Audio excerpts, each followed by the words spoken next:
இதோ என் தமிழ் உணர்வை தட்டி எழுப்பியவர்கள். தன்மான தமிழ் உணர்வை கட்டி காத்தவர், ஐயா என்ற அன்புக்கு பாத்திரமானவர், வெண்டாடி வேந்தர், ஈரோட்டு சிங்கம், தந்தை பெரியார்.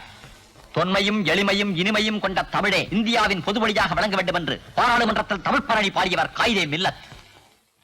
நாம் தமிழர் என்று நாடெங்கும் முழங்கியவர், உடல் மண்ணுக்கு உயிர் தமிழுக்கு என்ற தமிழ்த்தாயின் தாமரை பாதங்களிலே தாழ் பணிந்தவர் சீபா ஆதித்தனார்.